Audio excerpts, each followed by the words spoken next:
Hello future IITians and NITians. तो आज अपन बात करेंगे हाइपरबोला के बारे में।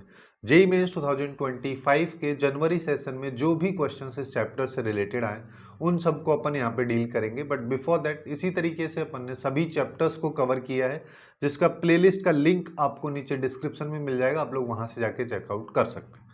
बात करें इसके क्वेश्चंस के बारे में तो पहला क्वेश्चन अपने को दे रखा है कि हमारे पास में एक हाइपरबोला है जिसके दो फोकाई अपने को दे रखे हैं, जहां पे x की वैल्यू सेम है, जिसका मतलब ये वर्टिकली चल रहा है।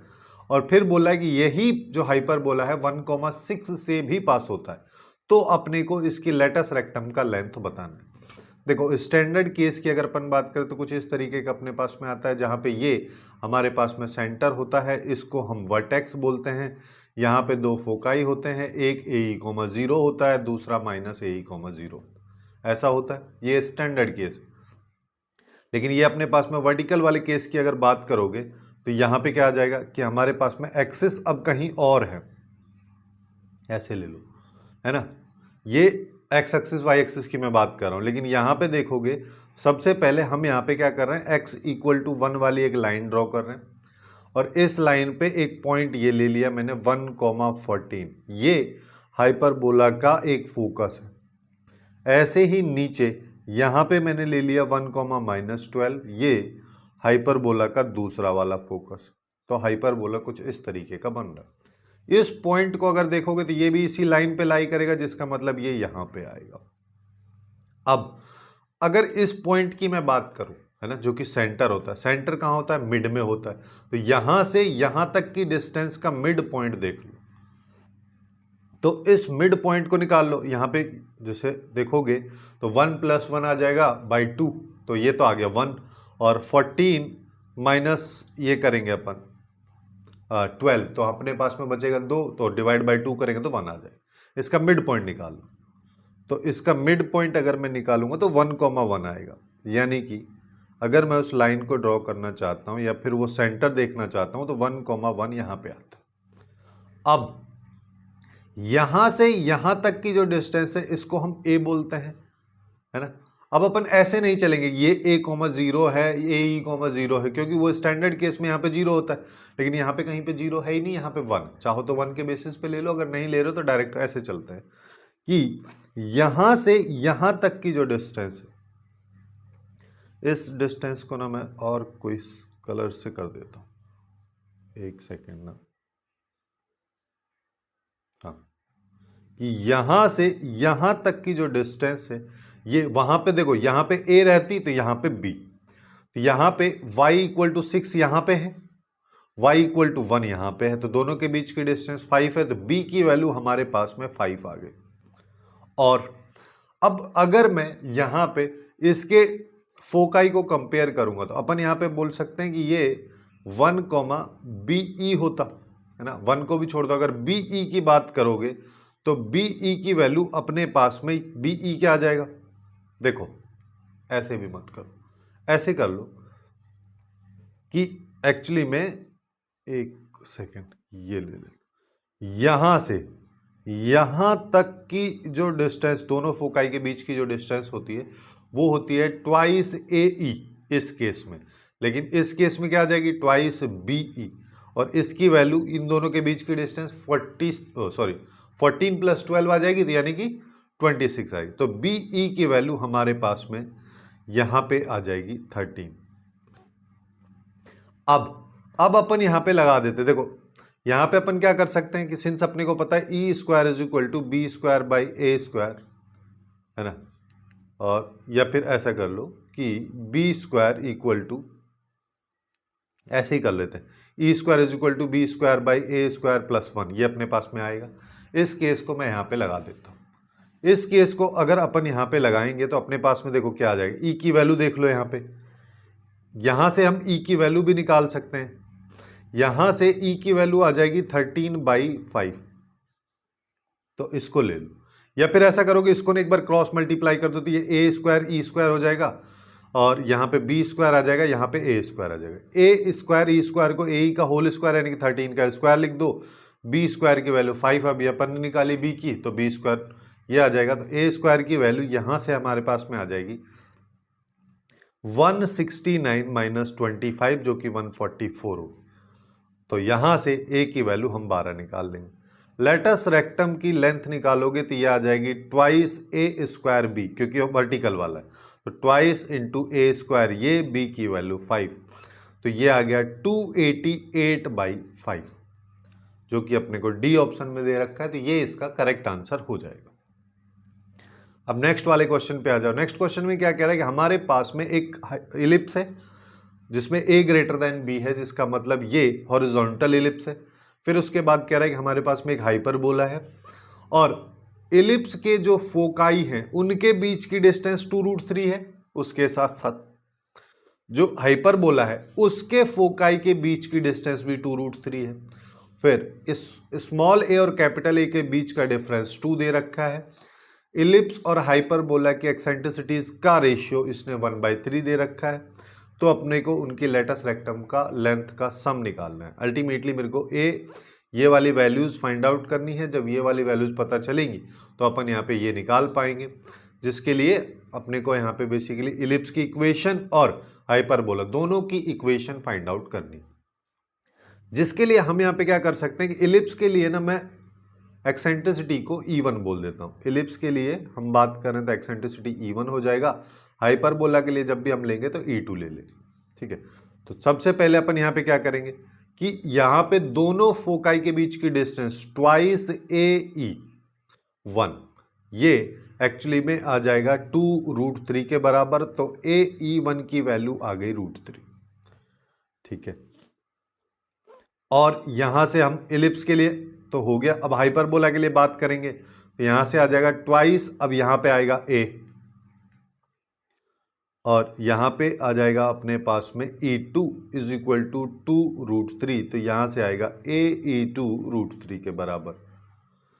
अभी हम यहां पे क्या कर सकते हैं कि हमको पता है कि E1/E2 इज इक्वल टू 1/3 है, यानी कि इसको ना मैं इधर ले लेता हूं कि हमको पता है E1/E2 इज इक्वल टू 1/3 है, तो E2 की जगह 3E1 मैं लिख सकता हूं।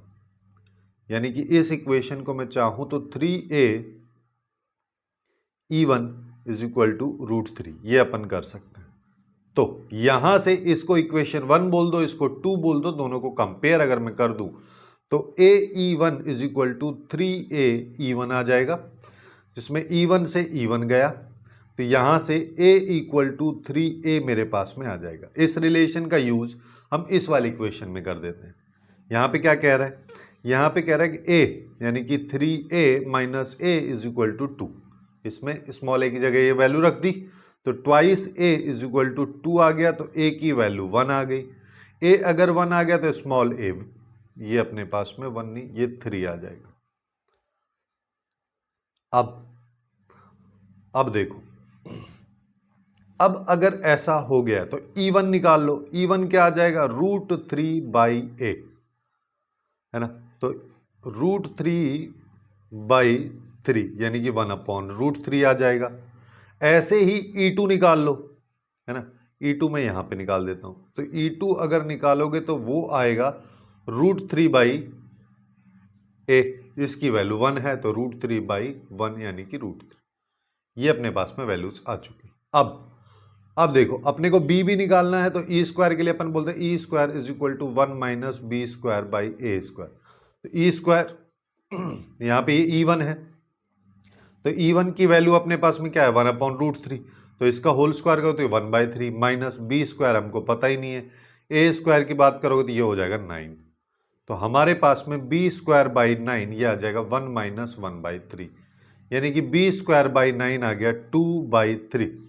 इससे इसको काट देते हैं, तो यहां से बी स्क्वायर इक्वल टू आ गया 6।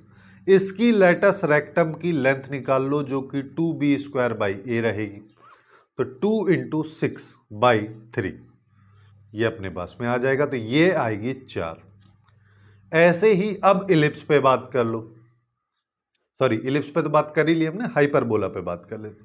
हाइपरबोला के केस में क्या होगा कि E2 का square upon equal to 1 plus B square by A square, जहां पे ये आ गया 3, ये 1 प्लस यहां पे आ जाएगा बी स्क्वायर, तो बी स्क्वायर की वैल्यू, क्योंकि ए स्क्वायर की वैल्यू, ए की वैल्यू 1 है तो ए स्क्वायर भी 1 रहेगा, तो ये आ जाएगा, तो बी स्क्वायर की वैल्यू 2 आ जाएगी।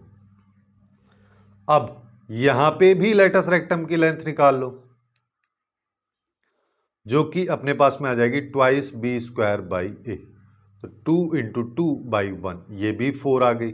दोनों का सम पूछा है तो 4 + 4 करोगे तो 8 आ जाएगा, और यही इस क्वेश्चन का करेक्ट आंसर अपने पास में होगा। काफी अच्छा क्वेश्चन है वैसे, लेटस रेक्टम से रिलेटेड। अब नेक्स्ट क्वेश्चन पे आ जाओ। यहां पे क्या कह रहा है कि हमारे पास में एक सर्कल है जो कि इस लाइन को टच करता है, ये लाइन इस पे टेंजेंट हो गई है।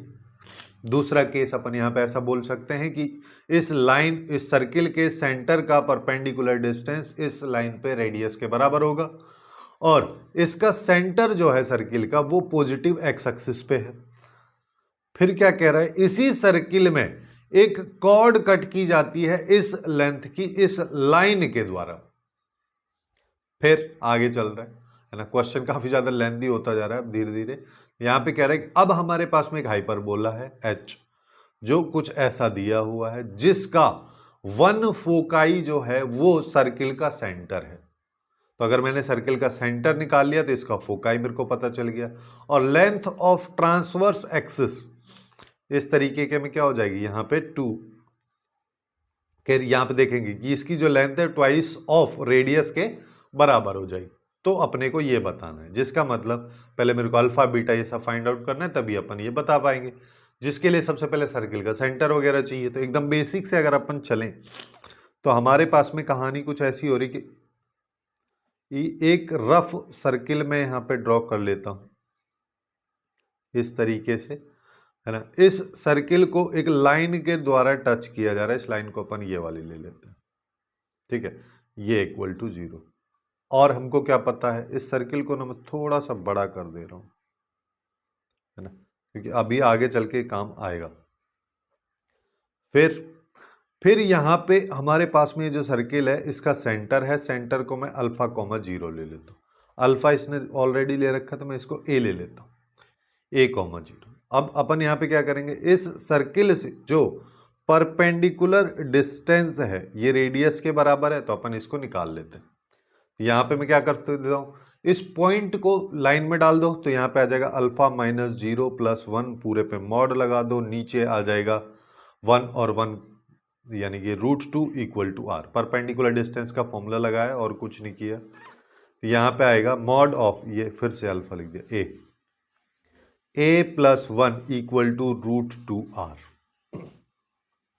जिसको अपन आगे चल के सिंप्लीफाई भी कर सकते हैं कि a + 1 का होल स्क्वायर = 2r², अगर कहीं पे मेरे को जरूरत पड़ रही होगी इसकी तो। अब आगे चलते हैं। अब क्या कह रहा है, अब हमसे कह रहा है कि हमारे पास में ये एक लाइन है, ठीक है, ये लाइन मैंने ड्रॉ कर दी, इस लाइन को लिख दो -3x + 2y - 1 = 0, ठीक है। इस लाइन के द्वारा एक कॉर्ड कट किया जाता है, इसको अपन बोल देते हैं ए और बी, ठीक है। अब और इसकी लेंथ दे रखी है ए बी की, तो ए बी की लेंथ अपन काफी आसानी से निकाल सकते हैं यहाँ पे, कि हमको क्या पता है, हमको यहाँ पे पता है कि अगर मैं इसको यहाँ पे लेके आता हूँ तो ये वाला पार्ट बराबर होता है, ठीक है। कॉर्ड को मिड पॉइंट में डिवाइड किया जाता है, इस पॉइंट को एम बोल दे रहा हूँ, दिखने में थोड़ा सा मिड पॉइंट नहीं लग रहा होगा, लेकिन एक्चुअली में मिड पॉइंट ही है।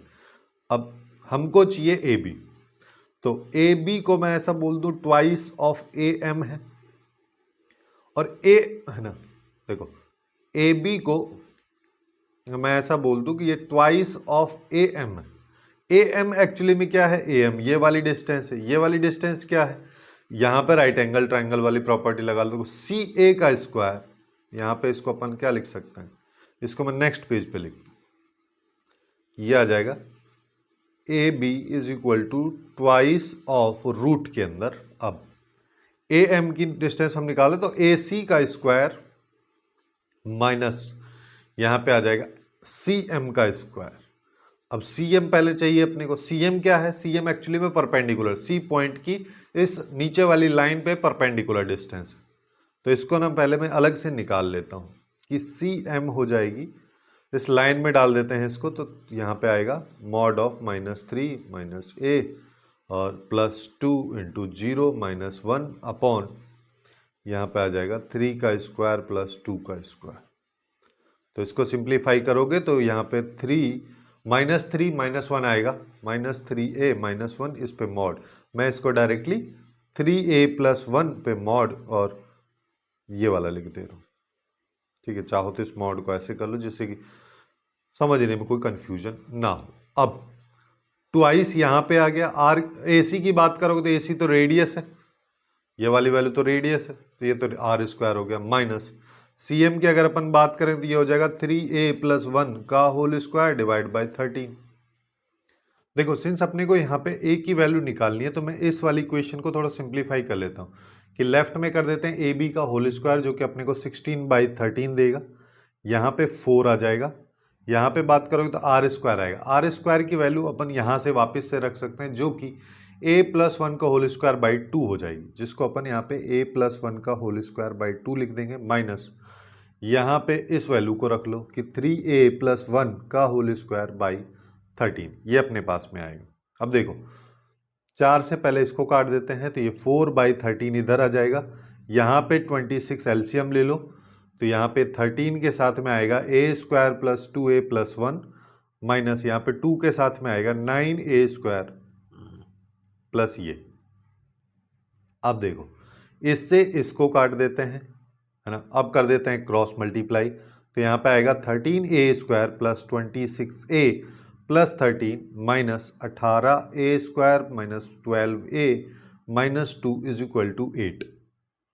तो बच गया -5a, इसमें से इसको सब्ट्रैक्ट किया तो -5a², इसमें से इसको करेंगे तो प्लस बचेगा 14a और यहाँ पे ये 13 है, ये -2 11 बचा, इसको भी इधर लेके आओगे तो यहाँ पे +3 आ जाएगा, जिसको अपन लिख सकते हैं कि 5a² - 14a - 3 = 0। अब अपन यहाँ पे क्या कर देते हैं 5a² और ये हो जाएगा -15a + a - 3 = 0। तो यहाँ से अगर मैं 5a कॉमन लिया तो a - 3 + 1 कॉमन ले लो तो यहाँ पे आ जाएगा a - 3।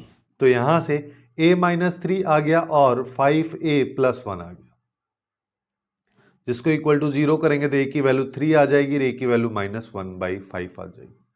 a एक्चुअली में सर्किल का सेंटर है, सेंटर जो कि पॉजिटिव x एक्सिस पे है, तो ये वाली वैल्यू तो 0 हो नहीं सकती, नेगेटिव तो हो नहीं सकती, तो ये होगी, जिसका मतलब सर्किल का सेंटर हमारे पास में 3,0 आ जाएगा। अब सर्किल के सेंटर के बारे में क्या कह रखा है, ये एक्चुअली में अपने पास में जो ये हाइपरबोला है इसका फोकाई है, तो हाइपरबोला के फोकाई क्या हो जाएगी, जैसे यहाँ पे अल्फा है तो ये अल्फा a जो कि प्लस माइनस साइन के साथ में आएगा। तो अपने को केवल प्लस से मतलब है क्योंकि पॉजिटिव साइड में है, तो यहाँ पे ये 3,0 के बराबर होगा, तो यहाँ से हम बोल सकते हैं कि अल्फा ई की वैल्यू 3 के बराबर आएगी। और क्या बोल सकते हैं, और अपने को ट्रांसवर्स एक्सिस की लेंथ दे रखी है, ट्रांसवर्स एक्सिस यहाँ पे हो जाएगी 2 अल्फा, इसकी लेंथ डायमीटर के बराबर है यानी कि रेडियस के दुगने के बराबर है। अब a अगर 3 है तो रेडियस निकाल लो, यहाँ से अगर अपन निकालेंगे तो ये आ जाएगा 4 का स्क्वायर यानी कि 16 डिवाइड बाई 2 यानी कि 8। यहाँ पे देखो, चलो मैं निकाल के ही बता देता हूँ कि अपने पास r² एक्चुअली में a + 1 का होल स्क्वायर बाई 2 है, तो ये 3 + 1 का होल स्क्वायर यानी कि 4 का स्क्वायर, ये आ जाएगा 16/2 यानी कि 8, ये r² की वैल्यू है, तो r की वैल्यू आ जाएगी √8, है ना, तो मैं इसको लिख दे रहा हूँ यहाँ पे आ जाएगी 2 × √8, जिसको अपन लिख सकते हैं 2 × 2√2 यानी कि ये आ जाएगी 4√2, किसकी वैल्यू, 2 अल्फा की वैल्यू। तो यहाँ से हम अल्फा की वैल्यू निकाल लेंगे, तो अल्फा की वैल्यू हमारे पास में आ गई 2√2।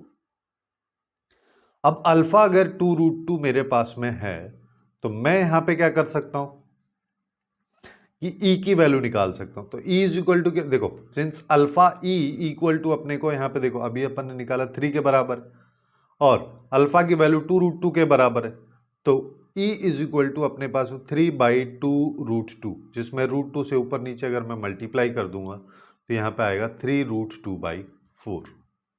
हाँ, ये अपने पास में आ जाएगा। अब हमको तो अल्फा और बीटा चाहिए, सिंस अल्फा अगर मेरे पास आ गया तो बीटा निकाल लेते हैं। तो अपने को क्या पता है, e square is equal to ellipse के हाइपरबोला के लिए कि b square by A square plus 1 के बराबर होता है। तो ई स्क्वायर कर दो, ई स्क्वायर करोगे तो 18/16 ये आ जाएगा। और यहाँ पे चाहो तो इसको भी ऐसे सिंप्लीफाई कर सकते हो कि a square e square is equal to b square plus A square. इसमें ए ई की वैल्यू 3 है तो ये 9 आ गया। बी स्क्वायर की वैल्यू हमको पता नहीं है ना, यहाँ पे बी को बीटा है और ए अल्फा है। ठीक है, ये अल्फा है, ये बीटा है, ये भी अल्फा। तो ये तो आ गया 9। बीटा स्क्वायर हमको पता नहीं है, अल्फा स्क्वायर की वैल्यू अभी हमने निकाली है। अल्फा की वैल्यू अपने पास 2√2 है, यानी कि √8 है, तो अल्फा स्क्वायर की वैल्यू 8 आ जाएगी। तो बीटा स्क्वायर की वैल्यू 1 आ जाएगी। अब निकाल लो ये। तो 2 इंटू यहाँ पे अपने पास में 8 आएगा प्लस 3 इंटू 1, तो ये आ जाएगा 19। और यही इस क्वेश्चन का करेक्ट आंसर अपने पास में होगा। इस तरीके से इस क्वेश्चन को काफ़ी आसानी से हम अप्रोच कर सकते हैं। अब नेक्स्ट वाले क्वेश्चन पे आ जाओ। नेक्स्ट क्वेश्चन की अगर बात करें तो क्या कह रहे हैं कि हमारे पास में एक हाइपरबोला है, फिर दूसरा हाइपरबोला है, एक हॉरिजॉन्टल है तो दूसरा वर्टिकल है। फिर क्या कह रहा है, तो ये दोनों हाइपरबोला की जो लेंथ ऑफ लेटस रेक्टम है वो इतनी इतनी, इनकी एक्सेंट्रिसिटीज में E1 दे रखा है, E2 नहीं दे रखा है। फिर बोला है कि इनकी ट्रांसवर्स एक्सिस की जो लेंथ है उसका प्रोडक्ट ये है, तो ये बताना। मतलब अल्टीमेटली अपने को E2 फाइंड आउट करना है। E2 फाइंड आउट करने के लिए पहले E1 पे बात कर लो, यानी कि पहले हाइपरबोला 1 पे हम बात कर लेते हैं, इसकी इक्वेशंस निकाल लेते हैं। इसकी इक्वेशन निकालने के लिए अपन यहाँ पे क्या बोल सकते हैं कि इसकी जो लेंथ ऑफ लेटस रेक्टम है, यानी कि 2b²/a, ये 15√2 दे रखा है ना, और E भी दे रखा है। तो E का relation E1² is equal to 1 - 1 plus b²/a² ये होता है। अब b²/a² बनाने के लिए मैं यहाँ पे a से इसको डिवाइड कर देता हूँ, a से इसको कर देता हूँ।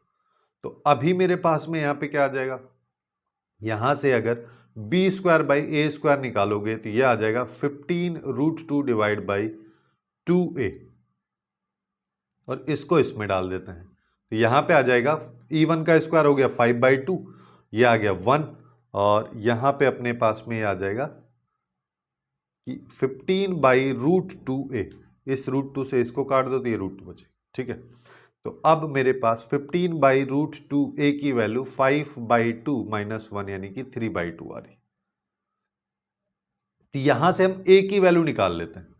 तो हमारे पास में क्या आ जाएगा, देखो अगर ये दोनों बराबर है, इससे ये गया तो यहाँ पे √2, इससे ये गया तो ये 5, तो मेरे पास आ रहा है 5/a इज इक्वल टू 3/√2। तो हमारे पास में यहाँ पे आ जाएगा a इज इक्वल टू 5√2/3। हाँ, ये a की वैल्यू है। e की वैल्यू भी अपने को पता है तो b की वैल्यू आ जाएगी, है ना। वैसे b की वैल्यू की मेरे को नहीं लग रहा जरूरत पड़ेगी, क्यों, क्योंकि ट्रांसवर्स एक्सिस की लेंथ की बात कर रहा है तो पहले वाले जो हॉरिजॉन्टल है उसके लिए ट्वाइस a होगी, इसके लिए ट्वाइस b होगी। तो इसी को अपन यहाँ पे रख देते हैं, ये आ जाएगा twice a into twice b, वहाँ पे कैपिटल B है, ये 100√10 के बराबर है। a की वैल्यू अभी हमने निकाली है 5√2/3। तो सबसे पहले तो ये 2 से ये गया 50, 2 से गया 25, तो a की वैल्यू अभी यहाँ पे रख दो, ये है 5√2/3 into b is equal to अपने पास में यहाँ पे दे रखा है 25√10। अब 5 से इसको काटे 5, ठीक है, और हम यहाँ पे इसको कर सकते हैं b की वैल्यू कि 5 को 3 से मल्टीप्लाई कर दो तो 15 आ गया, रूट के अंदर 10/2 चला जाएगा, यानी कि 15√5, ये मेरे पास में b की वैल्यू आएगी। अब इसका फायदा क्या है, इसका फायदा अपने को E2 निकालने में होगा, क्योंकि सिंस इसने इसकी भी लेटस रेक्टम की लेंथ दे रखी है वर्टिकल वाले के लिए, तो इसकी लेटस रेक्टम अपने पास में हो जाएगी, जैसे कि वहां पे 2b²/a था, तो अब इसके लिए हो जाएगा 2a²/b, जिसकी वैल्यू 12√5 इसने दे रखी है। मैं यहाँ पे एक्सेंट्रिसिटी निकालना चाहता हूँ तो नीचे भी स्क्वायर बना दूंगा तो यहाँ पे b आ जाएगा। ठीक है, तो अब 2 से इसको काट दो, तो हमारे पास a²/b² की वैल्यू 6√5 आ रही है, जिसमें अपने पास में ये आ जाएगा।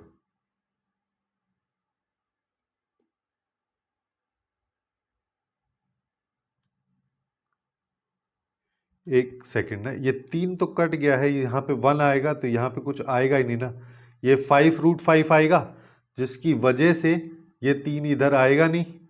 ये 3 अगर इधर नहीं आएगा तो हमारे पास में ये 5 आएगा, यानी कि ये 5 आएगा, तो यहाँ पे ये 5√5, इससे ये गया, तो ये 6/5 आ रहा है। अब तो ई स्क्वायर क्या हो जाएगा, जैसे वैसे हॉरिजॉन्टल वाले केस में ये होता है, लेकिन वर्टिकल वाले केस में E2 square is equal to 1 plus A square by B square आएगा। तो यहाँ पे 1 plus A square by B square, तो 1 प्लस 6/5, तो ये हमारे पास में आ जाएगा 11/5। लेकिन पूछा क्या है, पूछा हमसे है 25 इंटू E2 का स्क्वायर, तो 25 इंटू 11, ये 5 से ये आंसर आ जाएगा 55। यही इस क्वेश्चन का करेक्ट आंसर हमारे पास में होगा। अब नेक्स्ट क्वेश्चन पे आ जाओ। नेक्स्ट क्वेश्चन की अगर बात करोगे तो देखो यहाँ पे क्या कह रहा है, काफी इंटरेस्टिंग सा क्वेश्चन अपने को दे रखा है। यहाँ पे हमको बोला है कि हमारे पास में ए और बी दो पॉइंट ऑफ इंटरसेक्शन है, एक सर्किल का और एक हाइपरबोला। फिर कह रहा है फिर पी एक पॉइंट है, वो इस लाइन पे मूव करता है, तो पी ए बी ट्राइंगल का सेंट्रॉइड का लोकस अल्टीमेटली अपने को बताना है। जिसके लिए हम यहाँ पे क्या कर सकते हैं कि पॉइंट ऑफ इंटरसेक्शन पहले निकालते हैं, इसका और इसका। जिसके लिए मैं यहाँ पे क्या कर सकता हूं, यहां से आ जाओ, यहां से हम क्या बोल सकते हैं कि Y square is equal to आ जाएगा 8x माइनस एक्स स्क्वायर। इसको रिप्लेस कर दो यहाँ पे, तो यहाँ पे आएगा x square by 9 minus 1/4, y square की जगह रख देते हैं कि 8x माइनस एक्स स्क्वायर। इसको भी ना ऐसे कर लो, पहले इस पूरी इक्वेशन को थोड़ा आसान बनाने के लिए 36 से मल्टीप्लाई कर लो। 36 से मल्टीप्लाई किया तो ये आ जाएगा 4x square minus 9y square equal to 36। ठीक है, अब वैल्यू रखो, तो 4x स्क्वायर तो ये आ गया, 9 के साथ में 8x square minus x square ये आ जाएगा माइनस 36। तो यहां पे आएगा 4x square minus 72x plus 9x square minus 36 equal to 0। तो 4x स्क्वायर और 9x स्क्वायर अपने को मिलकर देगा 13, और यहाँ पे आ जाएगा 72x माइनस 36, ये अपने पास में आ रहा है। अब इसके करने हैं फैक्टर, तो फैक्टर करने के लिए देखो 13 तो 13 है ही, 36 पे आ जाओ, 36 अब बचा 18, अब बचा 9, 3 3, ये आ जाए। अब देखो कैसे पेयर बना सकते हैं, 13 को 2 के साथ ले लो तो ये 26 हो जाएगा, बाकी अगर देखोगे तो 18 आएगा। दोनों का सम डिफरेंस 72 तो बहुत बड़ा नंबर है, वहां तक पहुंच ही नहीं पा रहे। तो अगर मान लो मैं यहां पे इसको इसके साथ 26 और इसको इसके साथ, तो 78 हो गया, और इन दोनों को पेयर कर दो तो ये 6 हो गया। अब इनका डिफरेंस 72 आ गया, तो बस ऐसे ही अपने को करना है। तो यहां पे हम क्या कर सकते हैं कि 13 ये आ गया माइनस 78x प्लस 6x, ये आ जाएगा माइनस 36 इक्वल टू 0। तो 13x को बाहर लिया तो x माइनस 6 आ गया, प्लस 6 कॉमन लिया तो x माइनस 6 आ गया। एक फैक्टर x माइनस 6, दूसरा फैक्टर की बात करोगे तो वो आ रहा है 13x plus 6 equal to 0। x की दो वैल्यूज हैं, एक 6 आ रही है, एक माइनस 6/13 आ रही है। हमने अभी यहां पे देखा कि Y square is equal to 8x minus x square. अब जब x इक्वल टू 6 है ना, एक एक केस ले लेते हैं। जब x इक्वल टू 6 है तो y की वैल्यू निकाल लेते हैं, तो y इज इक्वल टू क्या हो जाएगा 8 इंटू 6, 48 माइनस 36, तो ये हमको देगा 12 वाई स्क्वायर की वैल्यू। तो y की वैल्यू हमारे पास में आ जाएगी प्लस माइनस √12, जिसको अपन लिख सकते हैं 2√3। ठीक है, ऐसे ही जब x की वैल्यू माइनस 6/13 है तो वाई स्क्वायर की वैल्यू क्या आएगी माइनस 48/13 माइनस, और ये आ जाएगा 36/16। ये तो पूरा पूरा एक नेगेटिव वैल्यू आ रहा है, तो वाई स्क्वायर की वैल्यू नेगेटिव तो हो नहीं सकती, तो ये अपन वैल्यू लेंगे ही नहीं। तो हमारे पास जो दो पॉइंट आ रहे हैं वो आ चुके हैं, जिसमें पहला पॉइंट है 6, 2√3 और दूसरा पॉइंट है 6, माइनस 2√3। तीसरा पॉइंट क्या है, P एक मूविंग पॉइंट है जो कि इस पे मूव कर रहा है, उसको मैं बोल देता हूं कि ये एक्चुअली में हमारे पास H, K है। ठीक है, तो अब सेंट्रॉइड निकाल लो। सेंट्रॉइड अगर मान लो मैं यहां पे निकालूंगा तो क्या हो जाएगा, तीनों का एवरेज, तो H + 6 बाई 3, फिर यहां पे क्या आएगा, K +2√3 -2√3 बाई 3, ये हमारे पास में आएगा। ठीक है, इससे ये गया, तो हमारे पास आ रहा है H +12 बाई 3, K बाई 3। इस पॉइंट को डाल लो किस में सेटिस्फाई कर रहा है, वो खत्म हो जाएगा फिर उस हिसाब से कि ना ये K पॉइंट को रिप्लेस कर दो। K पॉइंट को हम कैसे रिप्लेस कर सकते हैं, K पॉइंट को हम यहाँ पे ऐसे रिप्लेस कर सकते हैं, सिंस P पॉइंट हमने H, K माना है। ठीक है, और ये देखो क्योंकि ये वाला तो अभी सेटिस्फाई करेगा ही नहीं ना, क्योंकि यहाँ पे H और K अलग अलग है, तो इसके लिए हम यहाँ पे आ जाते हैं। यहाँ से आओगे तो P पॉइंट अगर इस लाइन पे है तो इस लाइन को सेटिस्फाई कर रहा होगा, तो यहाँ से K की वैल्यू निकाल लो, है ना, तो यानी कि 2H - 3K + 4 = 0, तो यहाँ पे आएगा 2H + 4 = 3K, तो K की वैल्यू यहाँ से आ जाएगी 2H + 4 बाई 3।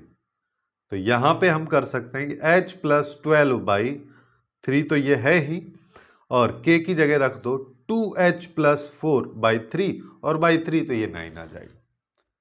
अब हमारे पास में ये है पॉइंट, यहाँ पे H ही है, तो इसको किसी भी इक्वेशन में सेटिस्फाई यहाँ पे करा के देख लो, जिसमें सेटिस्फाई हो रहा है वो इस क्वेश्चन का करेक्ट आंसर होगा, जो कि एक्चुअली में बी ऑप्शन में सेटिस्फाई होता है, तो ये इसका करेक्ट आंसर आ जाएगा। वैसे लोकस निकालोगे तो इससे ज्यादा और लेंदी चला जाएगा क्वेश्चन, तो यहां से अपन इसको आसानी से कर सकते हैं। तो यही थे कुछ क्वेश्चंस हाइपरबोला से रिलेटेड जो कि जेईई मेंस 2025 के जनवरी सेशन में पूछे गए थे। इसी तरीके से अपन ने जो बाकी चैप्टर्स को कवर किया है उसका प्लेलिस्ट आपको लेफ्ट साइड में दिख रहा होगा, यहाँ से जाके चेकआउट कर सकते हैं। सो आज के लिए बस इतना ही। Hopefully you guys find it useful, and if you find it useful then please do like, share and subscribe.